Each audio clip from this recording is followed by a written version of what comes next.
Sometimes the wrong train will get you to the right station. The Lunch Box 2013। এই ফিল্মের এই ডায়লগটা কিন্তু অনেক অনেক জনপ্রিয়। তো এটার কথা কেন বললাম, অনেক সময় আমাদের অনেক ভুল ডিসিশনে কিন্তু জীবনে অনেক শান্তি বা অনেক ভালো কিছু বয়ে আনে, আবার এর বিপরীতও কিন্তু হয়। আমি তো প্রচুর মুভি দেখি, তো মুভির ক্ষেত্রে এই কথাটা আমার কাছে মনে হলো যে অনেক অ্যাপ্রোপ্রিয়েট। কি অবস্থা সবার? দিয়া মির্জা অনেক পছন্দের অভিনেত্রী, খুবই সুন্দর। তো তার একটা ফিল্ম দেখছিলাম কিছুদিন আগে, ইমরান হাশমির, আর তার তুমসা নেহি দেখা। তো এই ফিল্মটা দেখে অনেকদিন পর দিয়া মির্জার যে বিউটিফুল লুক, তার যে সেই সময়কার যে সৌন্দর্য, একটা চার্মনেস, তো সেটা দেখে মনে হলো যে দিয়া মির্জার যতগুলো ফিল্ম আছে তার ক্যারিয়ারে একটা একটা করে দেখা শুরু করা যায়। তো যেই ভাবা সেই কাজ শুরু করলাম, তাকে নিয়ে রিসার্চ করা যে তিনি কয়টা ফিল্ম করছেন, কি কি দেখা যাবে। গুগলে সার্চ করে দেখলাম যে একটা বাংলা ফিল্ম তিনি করছেন, যে ফিল্মটার নাম হচ্ছে 5 অধ্যায়। তো এই ফিল্মটা নিয়ে খুবই ইন্টারেস্ট জেগে গেল। একে তো বাংলা, তারপর দিয়া মির্জা, তো কম্বিনেশনটা খুবই ডিফারেন্ট অ্যান্ড ইউনিক হবে এই ভেবে আমি এটা খোঁজা শুরু করি, কিন্তু কোথাও খুঁজে পাচ্ছিলাম না। ইউটিউবেও নাই, যে অনলাইন সাইটে পাবো সেরকমও কিন্তু কোনো ওয়ে পাচ্ছিলাম না। তো কোনোভাবে একটা সাইট ম্যানেজ করতে পারছি, তো সেখানে আমি চেক করতেছিলাম যে এই ফিল্মটা আছে নাকি। তো ভুলবশত আমি কয়েকটা ফিল্মের পোস্টার দেখে ফেলি, আমার কাছে খুবই ইন্টারেস্টিং মনে হয়, তো আমি সেগুলো ডাউনলোড করি। সেই ফিল্মের মধ্যে থেকে একটা ফিল্ম নিয়ে আমি কথা বলবো, যেটার নাম হচ্ছে দেখ তামাশা দেখ। ফিরোজ আব্বাস খানের এই ফিল্মটা 2014 সালে। অনেকটা ভুল করে আমি এই ফিল্মটা সম্পর্কে জানতে পারি, এই ফিল্মটা দেখার পর আমার কাছে লাঞ্চ বক্সের কথাটা অনেক অ্যাপ্রোপ্রিয়েট লাগে, যে অনেক সময় ভুল ডিসিশন আমাদেরকে একটা সঠিক পথে নিয়ে আসে। তো এখানে কিন্তু আমি দেখতে চাইছিলাম একটা ফিল্ম, কিন্তু এটার বদলে আমি আরেকটা ফিল্ম দেখে ফেলছি বা আরেকটা ফিল্ম সম্পর্কে জানতে পারছি। তো ফিল্মটা দেখার পর আমার সেই ভুলটা আসলে ভেঙে গেছে, কারণ ফিল্মটা অনেক সুন্দর, খুবই রেলেভেন্ট একটা স্টোরি অ্যান্ড কনসেপ্টের ফিল্ম এটা। তো স্টোরি বেসিক্যালি একটা গ্রামের একজন পলিটিশিয়ান, তিনি বিশাল বড় একটা কাট আউট লাগাচ্ছেন নির্বাচনী প্রচারণার উদ্দেশ্য। তো হঠাৎ একদিন সেই কাট আউটের নিচে একজন পড়ে মারা যায়। তো যে মারা যায় তাকে নিয়ে কিন্তু পুরো গল্পটা শুরু হয়। একটা ক্যারেক্টার মারা গেছে, কিন্তু পুরো ফিল্মটাই কিন্তু এই ক্যারেক্টারটাকে ঘিরে, খুবই ইন্টারেস্টিং। গল্পটা শুরু এখান থেকেই। যে মারা যায় সে কিন্তু একটা সময় হিন্দু ছিল, এবং পরবর্তীতে সে তার ধর্ম পরিবর্তন করে ইসলাম ধর্ম গ্রহণ করে, এবং এখানে কিন্তু গল্পটা চেঞ্জ হয়ে যায় পুরো।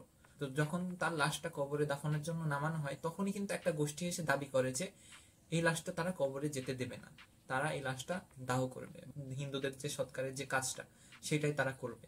তো এখানে কিন্তু দুই গোষ্ঠী দুই দাবি করতেছে, যে যে মারা গেছে সে হিন্দু এবং লাশটা তাদের কাছে হস্তান্তর করতে হবে। অপরদিকে কিন্তু মুসলিম গোষ্ঠীরা দাবি করতেছে যে তারা তাকে দাহ করতে দেবে না। তো এখানে দুইটা গোষ্ঠীর মধ্যে কিন্তু দ্বন্দ্ব লেগে যায়, এবং এই দ্বন্দ্বটা একটা সময় কিন্তু কোর্টে চলে যায়।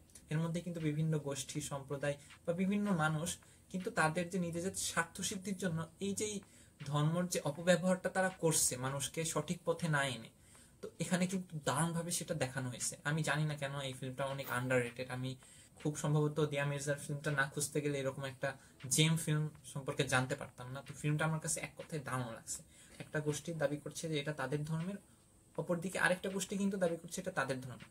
কোর্টেও তারা যায়, তবুও কাজ হচ্ছে না। এর মধ্যে কিন্তু বিভিন্ন গোষ্ঠী, বিভিন্ন দল, বিভিন্ন মানুষ কিন্তু তাদেরকে উস্কানিতে তাদের বিপক্ষে চালিত করছে। এখান থেকেই শুরু হয় বিভিন্ন দাঙ্গা ফাসাদ, মারামারি, হানাহানি। তো এই বিষয়গুলা কিন্তু খুবই সুন্দরভাবে দেখানো হয়েছে, যে আসলে আমরা যে আমাদের চারপাশে যে মারামারি, হানাহানি, খুনাখুনি দেখতেছি, এটা কিভাবে হচ্ছে, কিভাবে মানুষকে ধর্মের বিপক্ষে চালিত করছে, কিভাবে মানুষদেরকে উস্কে দিচ্ছে। ধর্মের নামে যেভাবে আমরা একে অপরকে শত্রু বানিয়ে ফেলতেছি। ইসলাম কিন্তু শান্তি চায়, আমি নিজে মুসলিম বলে বলতেছি না, সকল ধর্মে কিন্তু শান্তি চায়, সকল ধর্মে কিন্তু বলা হয়েছে শান্তির কথা, ভালোর কথা। তো কখনোই কিন্তু কোনো ধর্মেই খারাপ বা মারামারি, খুনাখুনি এইসব বিষয়কে প্রশ্রয় দেওয়া হয় না। যেভাবে ধর্মের নামে সবাইকে নিজেদের আখের গোছানোর চেষ্টা করতেছে, নিজেদের যে স্বার্থ সিদ্ধির চেষ্টা করতেছে, এখানে যে পলিটিশিয়ান তিনি কিন্তু শুরু থেকে এর ফায়দাটা লুটে নেওয়ার চেষ্টা করতেছেন অপর গোষ্ঠীকে দমন করার মাধ্যমে, ধর্মকে ইউজ করে বিভিন্ন গোষ্ঠীকে অপর গোষ্ঠীর বিপক্ষে লেলিয়ে দিচ্ছেন ধর্মের নামে উস্কানি দিয়ে। একটা দৃশ্য আছে যেখানে সতীশ কৌশিক, আমার খুবই পছন্দের অভিনেতা, তো তার রুমে তিনি একজনের সাথে কথা বলতেছেন, তো তখন তিনি বাথরুমে যান। তো সেখানেই কিন্তু খুব সুন্দরভাবে জিনিসটা মেটাফরিক্যালি দেখানো হয়েছে, যে দুইটা বাথরুম, দুইটা পাশাপাশি বাথরুম, বাথরুমের দরজায় কিন্তু বড় করে লেখা আছে যে English bathroom and Indian bathroom, যে দুইটাকে কিন্তু ভেদাভেদ করে দিছে। আমাদের মানুষ, সাধারণ মানুষকে একদম চোখে আঙুল দিয়ে দেখানোর জন্য যে পলিটিশিয়ানরা, বিভিন্ন গোষ্ঠীরা যাদের কাজই হচ্ছে মানুষের কল্যাণ করা, তারাই কিন্তু এই ভেদাভেদটা তাদের নিজেদের ঘরে থেকেই কিন্তু এটা করে আসতেছে। বাথরুমের কাজ কিন্তু একই, তো ভেদাভেদটা কিন্তু সৃষ্টি করছে যখন আপনি এটাকে আলাদা করে দিচ্ছেন, একটাকে ইংলিশ বাথরুম একটাকে ইন্ডিয়ান বাথরুম করে দিচ্ছেন, তখনই কিন্তু এর মধ্যে ভেদাভেদটা চলে আসতেছে।